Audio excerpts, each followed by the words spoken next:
so the show, Coop Dreams, was coming through town and did a show down there to kind of promote it. And they wanted to interview some local folks who were kind of into organic foods and stuff like that. So they asked me to come. But then at the last minute, they asked, does anybody have chickens? I said, well, my son does. And I said, well, we'd like a few chickens in the shoot. And so he brought 3 of his finest birds. And I got up there, you know, I'm the important doctor, and the cameras were rolling. They interviewed me. In about 3 minutes, they were done with me, and they went to Cade, and they spent like 20 minutes with Cade talking about chickens. So he definitely upended me that day. So as Allison said, I'm a physician. I'm a medical doctor, family practice trained. And this morning, I'm just going to give you mostly my testimony and tell you why I'm here and why I go talk like this. Mostly what I do now is teach and talk and present to folks like y'all. And the Latin root of physician's teacher. And so if we were all teaching y'all how to live right and eat right, you wouldn't need a doctor. And we wouldn't be the worst country in the world as far as healthcare statistics. I don't know if anyone's ever told you, but we come in dead last in pretty much every health category. Whether you want to look at infant mortality, you would think our babies would be the healthiest, but more of our babies die than any other industrialized country. If you want to talk about longevity, so we die younger than everybody else too. If you want to talk about number of chronic diseases, we have the most. That's adults or kids. 50% of the kids today with chronic disease. So any health outcome you want to look at, we're dead last. We are number 1 in spending dollars though. We spend the most money to get the worst results. Pretty crazy. And I didn't know this.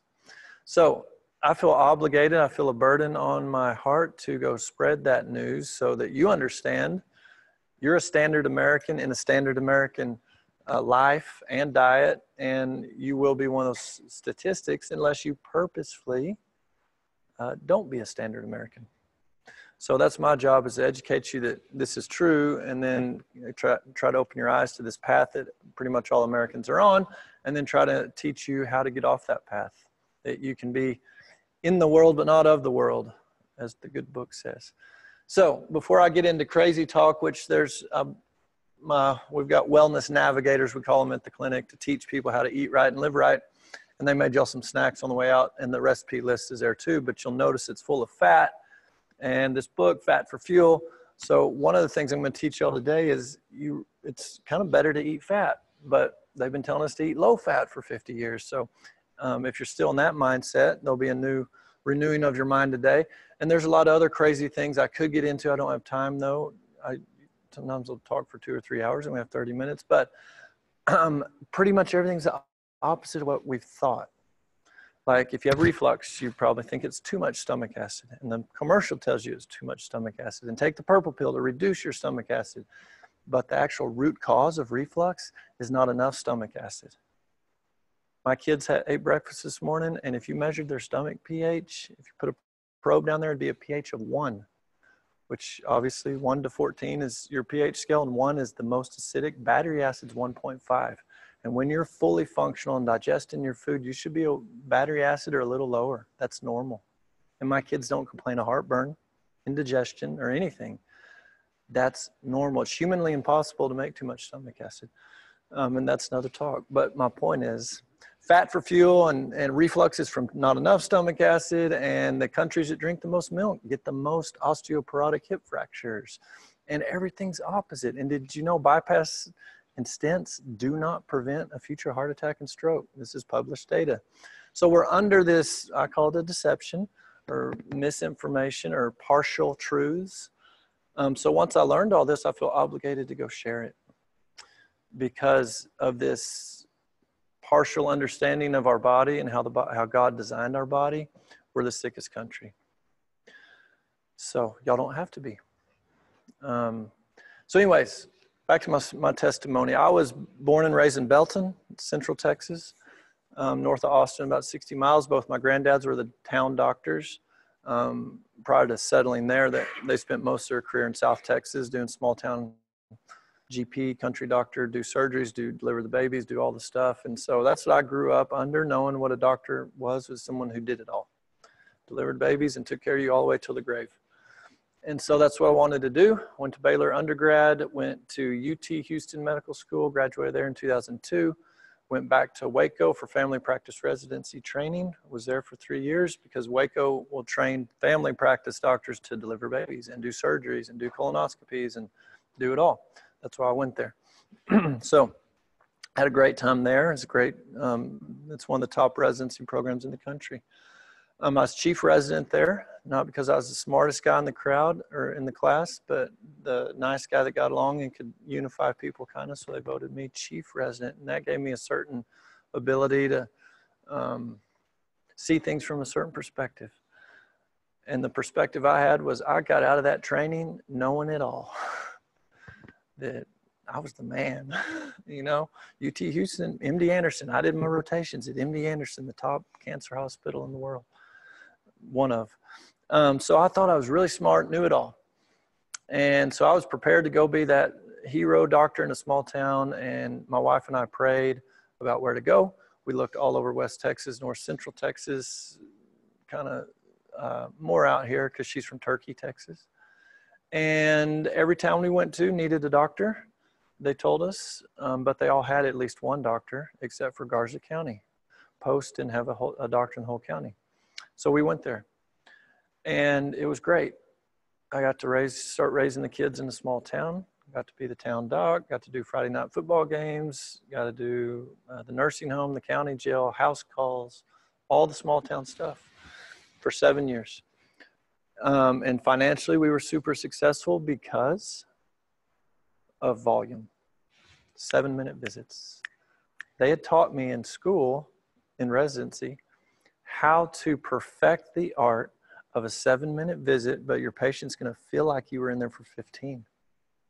If you look them in the eye, you put your computer aside, you pat them on the leg a little, give them a hug, you say a prayer with them, these little techniques. And looking back, it's kind of manipulation. But in a small town, there's lots of Medicaid and Medicare, and they don't pay well. Private insurance, Blue Cross Blue Shield, pays decent. Medicare, Medicaid doesn't. So to make up for that, you got to see a lot of them. So that's what we did, and we did it so well, they put us in the 90th percentile of MGMA, Medical Group Management Association benchmarks for success. But the success benchmarks were all financial. Number of visits, number of procedures, collections, overhead, you know, all the financials. And so we did great. And so the county was happy. They had a taxing healthcare district, and the tax dollars were just building up in the bank because they didn't have to subsidize the clinic anymore. Before we got there, it was a $10,000 a month deficit at the clinic. So the tax dollars would come in and subsidize that. So now their bank account's good. They built a new $1 million clinic for us, and it was great, state of the art. The year after they built it, the $1 million banknote was paid for. A year after that, $1 million was sitting in the Garza County Healthcare District's bank account. And I'm making a good salary and a good bonus. And the Washington Post came and did a story on us. They followed us around for a week. I don't know why. They came to Post Texas, but they did. And then they put us on the front page. It was during that initial Obamacare kind of discussion and debate. So now we got fame, fortune, and living my dream in the small town. So everything was great, except none of y'all were getting well. And what I mean by that is you'd come with your high blood pressure, your high blood sugar, your reflux, your arthritis, or whatever it was. And I would give you a prescription to go to the pharmacy and fill it and take it, and you'd feel better. So your blood pressure numbers would come down. Your blood sugar numbers would come down. Your reflux symptoms, burning in your throat, would go away. All the, you know, your arthritic joints would feel a little less inflamed. So I would give you the pharmaceutical, and you'd feel a little better, but next year you'd be back because your blood pressure had crept up a little bit more. No problem, we just increase your dose. See you next year. And same with blood sugar, and same with reflux. And you know, you do this for 4 or 5 years, now you're on 2 blood pressure meds and a diabetes pill, and we've had to triple your reflux med. I had a guy, cowboy down at Post, trains horses, great guy. And one of the first patients I saw when I moved to Garza County, and he was on Zantac for a heartburn, but it quit working. So he came to see the new doc. And so that was more like a 3-minute visit. It was awesome. The Prilosec, here you go, done. See you next time. And that worked for about a year, and then it quit working. So he came back and, well, no problem. I'll bump you up to something stronger. We'll go to Nexium. And he used that for a year or two, and it did well, but then it quit working. So then I said, okay, let's just double the Nexium, take it morning and night. And that worked for about a year. And he came back, and it quit working. So I said, you're a tough one. We'll continue the Nexium morning and night, add Zantac back into the mix morning and night. And that worked for about a year, and then he came back because it quit working. And now I'm sort of grasping at straws. And Carafate was another type of medicine. It kind of coats the stomach. So I put him on that morning and night. So he's on triple therapy morning and night. This is over 7 years or so. And then he came back because it quit working. So I sent him up here to Lubbock to the GI guys. They did a scope, didn't really see anything, put him on Dexilant. At the time I didn't know what it was because it's brand new. And but it's basically a high-powered Nexium. And it worked for a little while, and then it quit working. And then I went to Jonathan Wright. I have his book somewhere over there. He is a doctor up in Seattle. And he wrote a book called Stomach Acid is Good for You. And it's a real easy read. It's for the layperson, really. But when I read it as a doctor, it opened my eyes, and it reminded me to go back to your physiology books and learn what the real problem is. And the real problem is the valve between the food pipe and the stomach. There's a pressure valve, and it should be shut all the time, except when you swallow your drink or eat your food and swallow, then it opens, lets food by, and then it closes. So that's the normal way God designed it, and all that acid in your stomach's doing its job, breaking that food down. And he explained when you don't have enough stomach acid, that valve just opens up. It's a pressure valve, and the signal from the nerve to the muscle to squeeze, that signal is diminished when you don't have enough stomach acid. So now you've got a weak valve. It won't close all the way. The acid comes up because you still have acid. It's not a pH of 1 like it should be. It's more like a 4 or 5. And it burns you, and you feel bad. You go to the doctor and gives you a pill to shut it all down. And that's what I've done for this guy over 7 years. So I read the book, went to the conference, and was learning some of this new stuff. And I said, Jeff, I think we're doing the exact opposite of what we're supposed to be doing. So let's try to get your pH a whole lot lower. Stop all those 3 meds, morning and night. I gave him a supplement to increase his stomach acid production.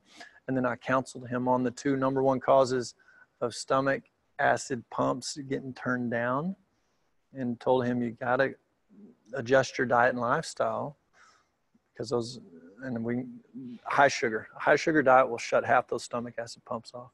And stress, when you're in fight or flight mode, which you're not supposed to be, we're supposed to be at peace, but when you're in fight or flight mode, it shuts down your stomach acid pumps. Because in that brief moment, once in a blue moon, when you come across a bear walking down the path, for 5 minutes, you need fight or flight to kill the bear or run away from the bear. But then fight or flight's done. Either you ran away or killed him, or he ate you. So you don't need fight or flight to be turned on for 5 hours, 8 hours, every day, every other day, even once a month. We're not supposed to be in fight or flight that much. But when you are in fight or flight, the body shuts the GI tract down, because who cares about digesting your last meal when you're trying to kill a bear in 5 minutes? So it shunts all your systems to your life-saving system. So your cardiovascular system, your heart rate goes up. You breathe a little faster. Your pupils dilate, and you contract your flexor muscles. So that tense, even at your desk, you could be this way. Hopefully not here, but I'm sure all the bosses are nice around here. But you know, that fight or flight, that's it right there. Your body gets all those systems ramped up, and it shuts down the immune system. Half your white blood cells shut down during fight or flight. Your GI system and your hormone system. Those are probably the top 3 systems that people come to see us for with complaints on, because they're shut down, because they're in fight or flight. So I had to tell that guy, you got to cut your sugar way back. And that means grains too, because grains turn right into sugar. And you've got to de-stress yourself. And if you can't do that, then we need to treat your symptom for the rest of your life, which we're not being successful with right now because the Dexilant had quit working too. But in 30 days, he was symptom-free, off all his meds. So I started learning this truth and going to more conferences and learning, wow, there's a whole bunch of doctors out there that have turned to the truth. You call it functional medicine, integrative medicine, holistic, alternative, whatever. Cleveland Clinic has an Institute of Functional Medicine. Mark Hyman, Dr. Mark Hyman's the president of that, or the head of that. And he said all doctors will practice this way 20 years from now, because it just gets better results. Type 2 diabetics become non-diabetic. people with Crohn's and ulcerative colitis. We don't have the slides, but you can go on the website. There's testimonials. Dr. Welchel from Amarillo, 10 years of horrible ulcerative colitis symptoms, and now he's symptom-free. Rheumatoid arthritis. All of these itises, and even things that aren't itises, it's inflammation. Is at the foundational underpinning of all these diseases. Pre-World War II, we're the healthiest people group in the world. Post-World War II, it's been nothing but downhill, and now we're the sickest. That's not genetics. Your genes don't change that fast. So get that. That's a big deception, genetics. It's not genetics. The Pima Indians, Southeast Arizona, Native American tribe, 0 cases of type 2 diabetes pre-World War II. Now half their tribe's diabetic. Dr. Day, John Day, wrote a book last year, Longevity Plan. It's a great book, but I'll summarize it so you don't have to read it. I'm going to try to interview him on my radio show soon too. But he was a cardiologist, is a cardiologist in New York. He was super stressed, super busy, eating hospital food, running from cath lab to ER to clinic and craziness, arthritis and depression and reflux and cholesterol and blood pressure and all this stuff. And he was like 48 years old. So he had the epiphany, maybe this is my horrible diet and my stress. And so he started studying epigenetics. Epi's above the genes. It's the epigenetics is where it's at. Factors outside your genes that turn the bad genes on. Angelina Jolie, prophylactic mastectomy because she had the BRCA gene. No one taught her, she didn't read this book, that you can keep the gene turned off. Half the ladies with breast cancer, or half the ladies with BRCA gene don't get breast cancer.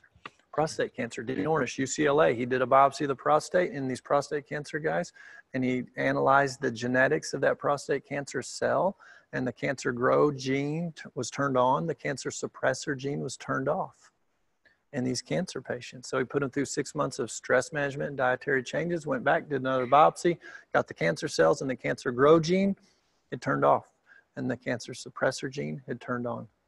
So it's been well established in the literature, you just may not have heard about it. Because the epigenetics, you can't change those in a pill. You can't get that from your copay or your health savings account. Well, I guess if it came to us and we prescribed a supplement, the HSA might pay for it. But the point is, it's diet and lifestyle. And that doesn't sell. You can't put a patent on diet and lifestyle. But back to Dr. Day. So he studied these blue zones around the world. These are groups. There's like 12 of them, I think. And these people groups live to be centurions, but healthy, not in nursing homes. And so we've studied these groups, but this village, the Longevity Village in China, it's the bluest of the blue zones. These guys live to be 110, 112, 115. He interviewed one rice farmer in the Longevity Village. He's like 110 years old, out in the field working. And he told Dr. Day, yeah, I feel like I'm in my prime at 110. So we're not here to tell you you can live forever and all that. And I hear guys all the time say, well, I don't want to live to be 80 and in a nursing home drooling up. Well, that's the point. My scripture is God's in charge of putting you in the world, and he knew you before you're in your mama's womb, but he's also the one that numbers your days. And the day that your spirit's called home, it's set. I can't change that, and you can't change that. What we can change, it's not our lifespan curve, but we can change our health span curve. Our health span curve should match the lifespan curve. And right now in America, the health span curve starts to go like this. Even though your lifespan's going to go way out here, your health span's already tanking. Really probably in the 20s now, but for sure by the 40s and 50s. But we see a ton of young people in their 30s even sick. But so Dr. Day, he studied these people and what they ate and how they lived and what they drank and all that. But then he drew their blood. And he looked for the BRCA gene and the gene that predisposes you to Alzheimer's and the gene that predisposes you to heart attacks and all these genetic factors. And they had the genes, but they didn't have the diseases. So anyway, I started learning all this. And these older doctors that were doing this a lot longer than I had were telling me these amazing stories about these patients reversing their disease. And it's just hard to believe, even the worst diseases. But I started implementing what I was learning, and it was true. When patients did certain things with their diet and lifestyle, the inflammation went down and got better. So after 7 years of my dream job, I learned this truth and started implementing it, and you can't implement it in 7 minutes. It takes 1 to 2 hours. We do 2 hours for a new patient visit, 1 hour for a follow-up. So that's 5 patients a day instead of 40 a day. So I went to the healthcare board and told them revenue is going to go down the toilet. You're going to go back to a deficit if the patients want this new stuff. I'm not even going to advertise it, but if word gets out and someone asks me, I'm going to give them the truth, and it's going to take an hour. And so we had to part ways. So I've been in Lubbock since then, 6 years ago, 7 years ago. Got 6 nurse practitioners now. We've got a clinic in San Angelo and Abilene, just because the need is great. And so we're booked for 2 or 3 months. I'm not here to sales pitch you on be a patient. I'm actually working on a program to put most everything online that y'all could just access online and do it and not come. My goal is to shut Veritas Medical down, actually. Turn out the lights and go be a chicken farmer with Rich and my son. But obviously there's lots of sick people and there's going to be a need, but that really is the goal for you to not need a doctor. I've got 5 minutes, and this is the point I really want to get to today. Fat for fuel. Dr. Mercola, and there's other ones. Eat fat to burn fat or eat fat to lose weight. There's all kinds of books out there about eat fat, but it's not about weight loss. Our last testimonial, Michael and Misty, he lost like 70 pounds in 3 months. And I specifically went on after their testimonial. They videoed me to say, we're not a weight loss clinic. We weren't even trying to help them lose weight. We were bringing order to the disorder in their cells. And when you bring order to disorder, the body can function like it was meant to function. So specifically in the cell, in these next 5 minutes, we're going to talk about the mitochondria. So here's a book about mitochondria and the future of medicine. The mitochondria is a carburetor inside your cell. It's the energy production factory inside the cell. And it's the big hot button topic now in medicine. This book, Alzheimer's Antidote, it's all about how the mitochondria, a sick mitochondria, causes your brain not to work, and we call it Alzheimer's. Human heart, cosmic heart.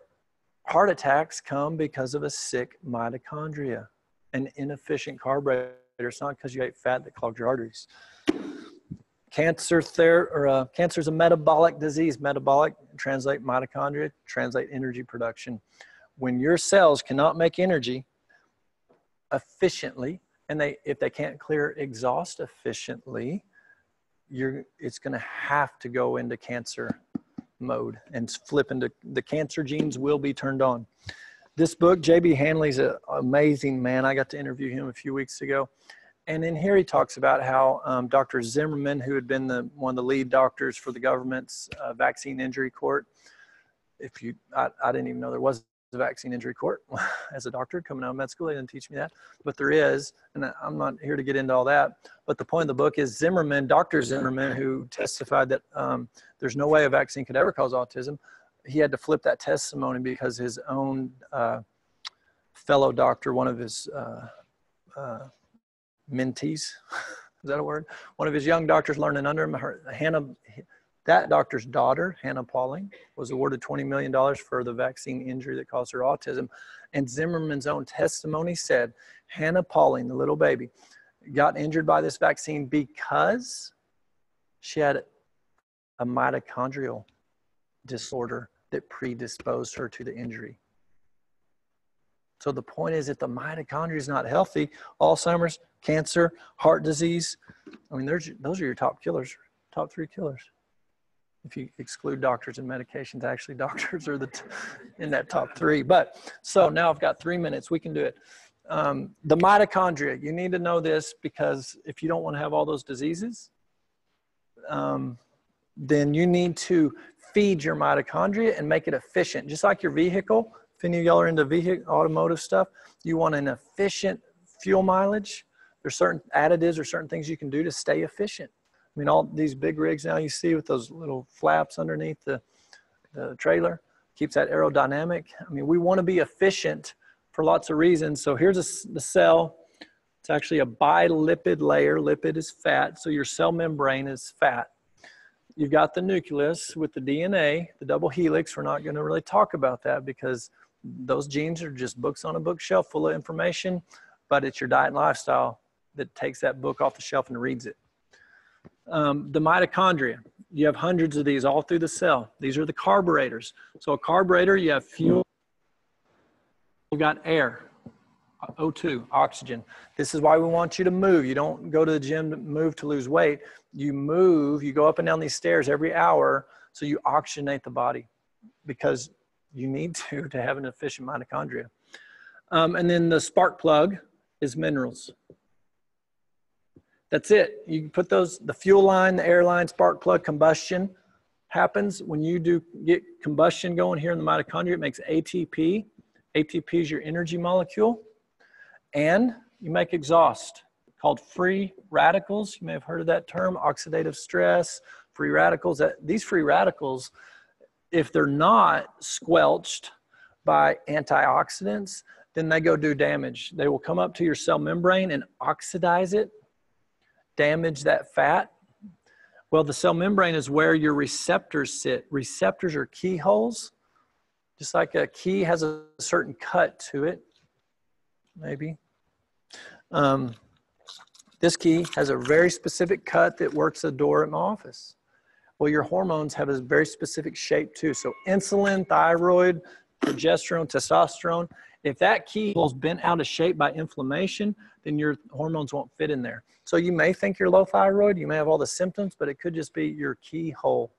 Your blood test could say you're normal, and usually it does, because you have enough thyroid in your blood, but it's not connecting at the keyhole. But it's because of inflammation, oftentimes from the free radicals, because we don't have the antioxidant power to knock those out. Free radicals can turn on the bad genes also. Back to here. Here's our main topic though, fuel. There's two sources of fuel for your carburetor. In your vehicle, there's one source, unless you have some weird new vehicle where you could flip a switch and burn diesel or gas, but your body can do either. You can burn sugar for fuel, or you can burn fat for fuel. It's awesome. We're adaptable to go back and forth. Americans are stuck in sugar burn metabolism. When I say sugar, think carb also, corn, wheat, and rice. And I'm not saying you couldn't ever have it, but we need to be more fat adapted and occasionally hit the carb. So when you burn fat for fuel into this system, you make 140 miles per gallon, 140 ATPs. When you burn sugar for fuel, you're making 32 miles per gallon, 32 ATPs. When you burn fat for fuel, you're making very little free radicals. The thing is everything. When you burn sugar for fuel, you're making a whole lot of free radicals. Nutshell, this is why we want people to eat fat for fuel instead of sugar for fuel. It just so happens that when you're fat adapted and you happen to not eat, it's been a few hours, or you fast for 18 hours or 24, 48 or 72 or 4 days, your body says, no problem. I'll just pull the fat from the pantry. That's how that guy lost 70 pounds in 30 days. He just started pulling fat from his own pantry. It's amazing. I can go, it doesn't look like I have any fat, but I do. I have 40,000 kilocalories of energy inside intertwined sub-Q fat, the fat intertwined in my muscle. So ancestrally, this is how people ate. Dr. Weston A. Price wrote this book in the 1930s. And what he did, he noticed in the 1930s, he noticed Americans are getting sicker, more arthritis, more heart disease, more cancer, more cavities. So he said to his wife, we need to travel the world, find people who aren't getting more cavities, heart disease, arthritis. And they found 14 different groups around the world. For 20 years, he lived with these different groups. And basically what he found was they were doing this, eating fat for fuel. So last point, and then we'll close it up. You have 7 cell membranes for that oxygen to get through from your lung to that carburetor. Cell membranes are made of fat. Certain fats repel oxygen. Certain fats attract oxygen. So we want to fill the body with fats that allow the oxygen to come right through easily and avoid the ones that repel that fat. So canola, soy, cottonseed, corn oil, all the vegetable oils, anything that says heart healthy, it's going to repel oxygen. Margarine, Crisco. I told you we're the opposite at my clinic. But margarine and Crisco are in there too. So if your great-grandparents would recognize it, pretty much eat it. Butter will allow that oxygen through very nicely. Of course, lard, tallow, any of those the animal fats that people used to cook with. Coconut oil, The high octane version of coconut oil is MCT oil. If any of y'all have heard of that, that would be fine. Avocado, olive oil, those are all good fats. Fill your body with the good fats like your great-grandparents used to do. What's happened though is we put, because these are cheap, can mass produce them cheap. Americans is sacrificed. We have convenient, cheap food and we're super sick. We need to flip it. When my financial planner looked at our monthly budget, he thought I made a typo because our healthcare part of our budget was super low, like $400 a month, and we have 6 kids. And our food budget was super high. It's because we value and we know that if we put the right ingredients into the design that God designed this body for, it will function right. We shouldn't need a doctor. I'm 4 minutes late. Sorry. I know y'all have a job to do. And that was super fast. I hope y'all believe me. If you don't, go read the books. Or a lot of this is on our website, these videos more in depth and more time and Q&A and all that. And he's going to come back tomorrow morning. So. And I can take requests if y'all want me to talk about a certain thing. My plan was to talk about the gut flora to feed your microbes because that's a big impact on our brain and on our health. But if there's something else of interest, I'm happy to do that too. So y'all can tell Allison, she'll text me, whatever y'all the group wants. Thanks. And there's those snacks on the back. Y'all can grab them. The recipe's there too. But it is this. I'm going to tell you, if you're on a low-fat diet, just bypass that because it's full of fat. But it's healthy fat, good fat, and it'll sustain you. But if you're not fat adapted and you try to just flip hardcore, I mean, you will feel bad for a few days because when you flip that switch and you're used to sugar, it's a drug and you'll detox. So be careful. Okay. I was thinking as he was closing out, I had to look at that. What's that verse about prospering as our soul prospers? It's so good. 3 John 1:2. Beloved, I pray that in all respects you may prosper and be in good health, just as your soul prospers. Amen. Speak that over us today, that as we open our minds to what the Lord has for us, not just our spiritual soul and our spiritual health, but He's designed our bodies to work in a perfect order. So I just ask that, Father, you would give us wisdom and open our minds to new things. For people like Ben who are spreading that truth. Thank you for having me. Yeah. Amen. All right, y'all have a great day and eat some snacks and then